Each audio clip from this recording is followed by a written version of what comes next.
Hello guys, welcome back to my YouTube channel. जैसा कि आज ये हमारा फर्स्ट वीडियो लेक्चर होने वाला है, तो हम पढ़ने वाले हैं। आज एनाटॉमी के बारे में बात करेंगे। एनाटॉमी क्या होती है और इसके फंक्शन के बारे में बात करेंगे, मतलब इसके फिजियोलॉजी क्या होती है। और बस हम बात करेंगे टर्मिनोलॉजीज के बारे में, जैसे कि क्या क्या टर्मिनोलॉजीज हैं, और बेसिक टर्म समझने की कोशिश करेंगे आज हम इस वीडियो लेक्चर में। सो चलते हैं अब हम स्क्रीन पे। अभी जो भी आप कोई क्वेरीज वगैरह हों, या कि आपको कोई भी चीज़ समझने में कोई दिक्कत जा रही है, तो आप कमेंट करके ज़रूर पूछें। मिलते हैं वीडियो के लास्ट में। सो फेस टू फेस हम इंटरेक्शन करेंगे लास्ट में, वीडियो लेक्चर के लास्ट में। आज हम इतना पढ़ लेते हैं पहले, ठीक है। अभी हम आ गए हैं स्क्रीन पे। अब हम देखते हैं कि एनाटॉमी क्या होती है। और यदि हम एनाटॉमी की सिंपल शब्दों में बात करें तो एनाटॉमी का मतलब होता है शरीर के बनावट या स्ट्रक्चर की स्टडी करना। ये एनाटॉमी के अंदर आता है। यदि हम इसके वर्ड की बात करें तो ये वर्ड ग्रीक शब्द से आया हुआ है, जहाँ पे एना का मतलब होता है अप या ऊपर, और टॉम का मतलब होता है टॉम। टॉम का मतलब होता है टू कट। इसकी लिटरल मीनिंग की बात की जाए तो कटिंग अप, यानी पुराने जमाने में बॉडी स्ट्रक्चर को समझाने के लिए, जैसे पुराने जमाने की बात की जाए तो डिसेक्शन ही एकमात्र तरीका था जिसके थ्रू हम लोग बॉडी की स्ट्रक्चर के बारे में हम समझ सकते थे पहले। अब मेन सिंपल शब्दों में बात की जाए तो ग्रॉस एनाटॉमी होती है, जैसे एक एक माइक्रोस्कोपिक एनाटॉमी होती है। तो ग्रॉस एनाटॉमी का हम मतलब समझ सकते हैं कि जो हम नॉर्मल आंखों से देखते हैं, जैसे बोन्स, मसल्स, हार्ट वगैरह, ये सारी चीजें एनाटॉमी के अंदर आती हैं, ग्रॉस एनाटॉमी के अंदर। और माइक्रोस्कोपिक एनाटॉमी जो देखने के लिए माइक्रोस्कोप चाहिए, जैसे कि सेल, टिश्यू, हिस्टोलॉजी के बारे में जैसे हम बात करते हैं तो सेल एंड टिश्यू। सेकंड हम बात करते हैं फादर ऑफ एनाटॉमी, यानी फादर जनक कौन है एनाटॉमी के। हीरोफिलस और आंद्रेस वेसेलियस को बोला जाता है। जो सबसे पहले एनाटॉमी के बारे में बात किए थे वो हीरोफिलस थे। और मॉडर्न एनाटॉमी के फादर की बात की जाए तो वहां पे आते हैं आंद्रेस वेसेलियस। नेक्स्ट हम फिजियोलॉजी के बारे में बात करते हैं कि डेफिनेशन क्या होती है फिजियोलॉजी की। Physiology is the branch of science in which deal with the normal function of the living organism and there part. Simple शब्दों में फिजियोलॉजी का मतलब होता है बॉडी के ऑर्गन्स कैसे काम करते हैं, फंक्शन क्या करते हैं। नेक्स्ट हम फादर की बात करते हैं कि इनके फादर, फिजियोलॉजी के फादर कौन है। तो विलियम हार्वे को बोला जाता है, और क्लाउड बर्नार्ड को भी। यदि विलियम हार्वे की बात की जाए तो वो सबसे पहले बताए थे कि बॉडी में ब्लड सर्कुलेशन कैसे होता है और हार्ट कैसे पंप करता है। इस डिस्कवरी ने फिजियोलॉजी की शुरुआत की थी। और यदि फादर ऑफ मॉडर्न फिजियोलॉजी की बात की जाए तो जैसा कि आप इस डायग्राम में समझ सकते हैं कि कैसे क्या चीज़ की गई है, जैसे कि इसमें, खैर ये आप स्क्रीनशॉट ले सकते हैं, अब जैसे कि मैंने आपको समझा ही दिया सारी चीज़ें। नेक्स्ट हम टर्मिनोलॉजीज के बारे में बात करते हैं, जिसमें पहला हम प्लेन के बारे में समझते हैं, प्लेन क्या होता है, ठीक। फिर इसके बारे में हम पढ़ेंगे कि प्लेन कितने टाइप में डिवाइड होता है, कैसे कैसे होता है। सो पहले हम प्लेन समझते हैं, प्लेन क्या होता है। प्लेन भी एक इमेजिनरी लाइन होती है जो बॉडी को अलग अलग हिस्सों में डिवाइड करती है। नर्सिंग में इसे मेडिकल स्टूडेंट को समझना इसलिए जरूरी है क्योंकि एक्सरे, सीटी स्कैन और एमआरआई इसी बेस पर किए जाते हैं। ये मेनली थ्री टाइप्स के होते हैं। पहला है सजाइटल प्लेन, दूसरा है कोरोनल प्लेन, और तीसरा है ट्रांसवर्स प्लेन, और जिन्हें हम दूसरे दूसरे नामों से भी जानते हैं, जो कि आपको स्क्रीन में दिख रहे होंगे। अब हम इसकी मीनिंग को समझ लेते हैं। पहला है सजाइटल लाइन। यह एक वर्टिकल लाइन है जो बॉडी को दो हिस्सों में बांटती है, लेफ्ट और राइट। और दूसरा है कोरोनल प्लेन, जिसमें ये भी एक वर्टिकल लाइन होती है, लेकिन ये बॉडी को इंटीरियर एंड पोस्टीरियर भाग में बांटती है। और तीसरा है ट्रांसवर्स प्लेन, जिसे हम एक्सियल या हॉरिजॉन्टल प्लेन भी बोलते हैं। यह एक हॉरिजॉन्टल लाइन होती है जो बॉडी को अपर एंड लोअर सरफेस में बांटती है। Okay, we are move on the next topic. अब हम बात करते हैं डायरेक्शंस के बारे में। डायरेक्शंस को समझने के लिए हमें सबसे पहले मिड लाइन को समझना होगा। मिड लाइन क्या होती है? It is an imaginary line that runs down the centre of the body, dividing into equal left and right health. तो इससे हम समझ सकते हैं कि ये हमारे मिड लाइन, मतलब बोला जाए तो जैसे स्पाइन हमारी होती है या हमारी नोज हो गई, ये सेंटर वाला पार्ट हमारी मिड लाइन के अंदर आता है। अब हम समझते हैं अबडक्शन के बारे में। अबडक्शन क्या होता है? अबडक्शन का मतलब होता है दूर जाना, movement of a limb away from the mid line of the body. That means कि हमारी मिड लाइन से हमारे हैंड का दूर जाना, या समझ सकते हैं कि जब कोई, या समझ सकते हैं जब हमारा हाथ या पैर शरीर के बीच वाली लाइन से दूर जाता है तो इस प्रोसेस को हम अबडक्शन बोल देते हैं। और वहीं यदि एडक्शन की बात की जाए तो पास आना, यानी हमारा हाथ ये या पैर भी समझ सकते हैं, जब मिड लाइन से दूर से पास आता है, मतलब पास आना, तब हम उसे एडक्शन बोल देते हैं। Movement of a limb toward the mid line of the body. और तीसरा होता है ऑपोजिशन। ऑपोजिशन के अंदर हम अपने थंब से, movement of the thumb across the palm to touch the finger tip, to touch that finger tip, मतलब हम अपने थंब से अपने किसी भी किसी भी फिंगर टिप को टच करते हैं तो उस प्रोसेस को हम ऑपोजिशन बोलते हैं। Okay, we are move on the next topic, body cavity. A body cavity is a fluid filled space inside the body that holds and protect the internal organs. यदि हम बॉडी कैविटी की बात करें कि क्या होता है बॉडी कैविटी, तो इसका सिंपल सा मतलब होता है हमारे शरीर के अंदर होलो स्पेस, यानी खोखली जगह जिसके अंदर हमारे नाजुक ऑर्गन्स प्रोटेक्टेड रहते हैं। जैसे एक घर में अलग अलग कमरे होते हैं, रूम्स होते हैं, हॉल, किचन, बाथरूम, वैसे ही हमारे बॉडी में अलग अलग कैविटीज होती हैं जिनके अंदर ऑर्गन्स रहते हैं। और इसके मेन फंक्शन की बात की जाए तो इसका मेन फंक्शन ही होता है हमारे ऑर्गन्स को प्रोटेक्ट करना।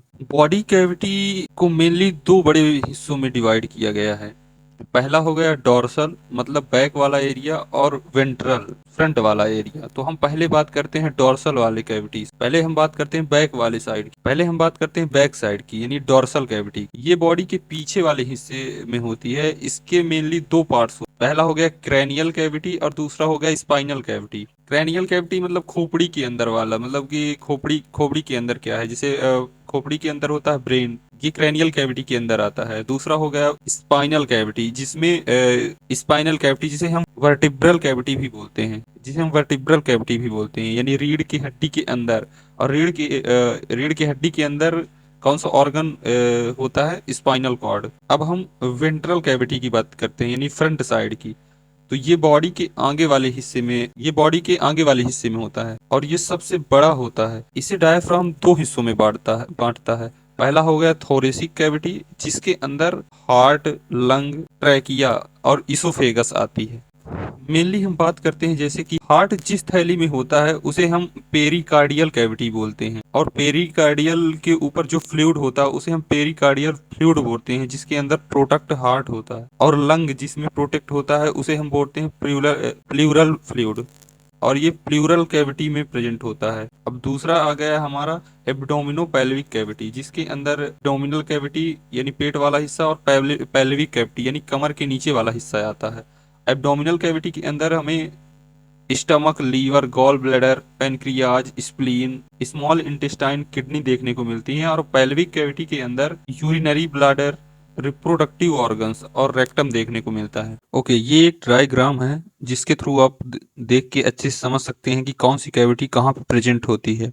Okay, we are move on the next topic, abdominal quadrants. Abdominal quadrants क्या होता है? आपने देखा होगा जब पेशेंट आता है और बोलता है मेरे पेट में दर्द कर रहा है, तो डॉक्टर्स इसी क्वाड्रेंट सिस्टम का यूज करके पता लगाते हैं कि प्रॉब्लम किस ऑर्गन में है या किस ऑर्गन में हो सकती है। सो एब्डोमेन में बहुत सारे ऑर्गन्स होते हैं, उन्हीं की सही लोकेशन समझने के लिए हम पेट पे दो इमेजिनरी लाइन खींचते हैं, ये प्लस का निशान बनाती है। इसे हम 4 क्वाड्रेंट सिस्टम भी कहते हैं। यहाँ पे हम दो लाइन का यूज करते हैं जो एक दूसरे को अम्लाइकस पर काटती हैं। पहला है वर्टिकल लाइन, ये लाइन बॉडी के मिड लाइन से होती हुई जाती है, ये स्टर्नम से होकर अम्लाइकस से होते हुए नीचे पेल्विस तक जाती है। और एक हम खींचते हैं हॉरिजॉन्टल लाइन, ये लाइन सीधी अम्लाइकस के ऊपर से लेफ्ट से राइट की तरफ जाती है। ओके, अब हम समझते हैं कौन से क्वाड्रेंट में कौन सा ऑर्गन प्रेजेंट होता है। सो पहला है राइट अपर क्वाड्रेंट, ये जस्ट अम्लाइकस के ऊपर प्रेजेंट राइट साइड में होता है। इसमें major organs liver, gall bladder और राइट किडनी होती है। अगर यहाँ कोई दर्द हो तो लीवर या गॉल ब्लैडर स्टोन की समस्या हो सकती है। दूसरा होता है लेफ्ट अपर क्वाड्रेंट। ये नाभि के जस्ट अपर साइड लेफ्ट में प्रेजेंट होता है। इसमें मेजर ऑर्गन्स स्टमक, स्प्लीन और पेनक्रियाज एंड लेफ्ट किडनी होती है। अब हम थर्ड की बात करते हैं, राइट लोअर क्वाड्रेंट की बात करें। ये लोकेशन इसकी होती है राइट साइड नाभि के जस्ट नीचे। इसके मेजर ऑर्गन्स की बात करें, मेनली दो ऑर्गन्स प्रेजेंट होते हैं, सीसम और एक होता है अपेंडिक्स। अपेंडिक्स मोस्ट इंपॉर्टेंट है और सीसम हम उस हिस्से को बोलते हैं जहाँ पे लार्ज इंटेस्टाइन स्टार्ट होती है। अगर यहाँ तेज दर्द हो तो अपेंडिसाइटिस वाली प्रॉब्लम हो सकती है। अब हम चौथे की बात करते हैं, लेफ्ट लोअर क्वाड्रेंट के बारे में। तो ये लोकेटेड होता है लेफ्ट साइड नाभि के जस्ट नीचे। और इसके मेजर ऑर्गन की बात करें तो इसमें डिसेंडिंग कोलोन यानी बड़ी आंत या लार्ज इंटेस्टाइन, दूसरा है सिग्मॉइड कोलोन और तीसरा है लेफ्ट ओवरी यानी फीमेल्स में। ओके, अब हम बॉडी के रीजन्स के बारे में समझेंगे कि बॉडी में रीजन्स कितने होते हैं। ये बॉडी में टोटल 9 रीजन्स होते हैं। 4 क्वाड्रेंट तो आसान था या आसान होता है, लेकिन जब डॉक्टर्स को एग्जैक्ट लोकेशन चाहिए होती है तो वो 9 रीजन यूज करते हैं। इसे याद रखने के लिए सबसे बेस्ट हैश टाइप का, जैसे हैश या हैश टैग लगाते हैं उस टाइप का इसका सिंबल बनाते हैं हम अपने पेट में। हम बोल सकते हैं जब हमें ऑर्गन की सटीक लोकेशन या परफेक्ट लोकेशन बतानी होती है तो हम पेट को 9 हिस्सों में बांटते हैं। इसके लिए हम 4 लाइन खींचते हैं जो हैश जैसा दिखता है। ये लाइन 2 टाइप की होती है, 2 वर्टिकल और 2 हॉरिजॉन्टल लाइन होती है। हम इसको 3 रो में पढ़ेंगे। पहला होगा ऊपर वाला, दूसरा होगा बीच वाला और तीसरा होगा नीचे वाला। Row number first, upper part यानी छाती के जस्ट नीचे। अब हम फर्स्ट रो की बात करते हैं, मतलब अपर रो। तो इसमें पहला होता है राइट हाइपोकॉन्ड्रियक रीजन। यहाँ पे हाइपो का मतलब होता है नीचे और कॉन्ड्रियक का मतलब होता है रिब्स, जिसमें लीवर, राइट लोब या गॉल ब्लैडर आता है। ये ऑर्गन्स हमें राइट हाइपोकॉन्ड्रियक रीजन में मिलते हैं। और दूसरा होता है एपिगैस्ट्रिक रीजन, जिसमें लीवर का थोड़ा सा पार्ट और पैनक्रियाज प्रेजेंट होता है। और तीसरा है लेफ्ट हाइपोकॉन्ड्रियक रीजन, जिसमें स्प्लीन और स्टमक का थोड़ा सा हिस्सा होता है। अब हम नेक्स्ट रो की बात करते हैं, यानी मिडिल पार्ट की, नाभि के जस्ट पास वाला एरिया। तो इसमें राइट लंबर रीजन होता है, जिसमें एसेंडिंग कोलोन और राइट किडनी प्रेजेंट होती है। नेक्स्ट है अम्लाइकस रीजन और इसमें स्मॉल इंटेस्टाइन प्रेजेंट होती है। नेक्स्ट है लेफ्ट लंबर रीजन, जिसके अंदर डिसेंडिंग कोलोन और लेफ्ट किडनी प्रेजेंट होती है। और रो नंबर थर्ड की बात करें, मतलब लोअर पार्ट, पहला है राइट इलियक रीजन, जिसमें अपेंडिक्स सीसम प्रेजेंट होता है। जैसा कि हमने सीसम की पहले ही बात कर ली है कि जहां से लार्ज इंटेस्टाइन स्टार्ट होती है उस हिस्से को हम सीसम बोलते हैं। और नेक्स्ट होता है हाइपोगैस्ट्रिक रीजन, इसमें यूरिनरी ब्लैडर प्रेजेंट होता है। और लास्ट होता है लेफ्ट इलियक रीजन, इसमें सिग्मॉइड कोलोन प्रेजेंट होता है। तो हम रीजन के बारे में अच्छे से समझ चुके हैं। जो आप लोगों को समझ में नहीं आया वो आप कमेंट करके पूछें। यदि आपको ये नोट्स चाहिए हो तो हमारे टेलीग्राम चैनल को ज्वाइन करिए, जो ये है। सो गाइज, ये वीडियो आप लोगों को कैसी लगी आप लोग कमेंट करके बताएं। यदि आपको कोई भी डाउट है तो आप हमें कमेंट करके जरूर पूछें। सो मिलते हैं हम नेक्स्ट वीडियो में, और नेक्स्ट वीडियो में हम पढ़ने वाले हैं सेल एंड टिश्यू के बारे में, जो डिटेल्ड वीडियो होगा, फुल डिटेल्ड वीडियो। सो मिलते हैं हम नेक्स्ट लेक्चर में। जब तक के लिए आराम करिए और पढ़ते रहिए। धन्यवाद।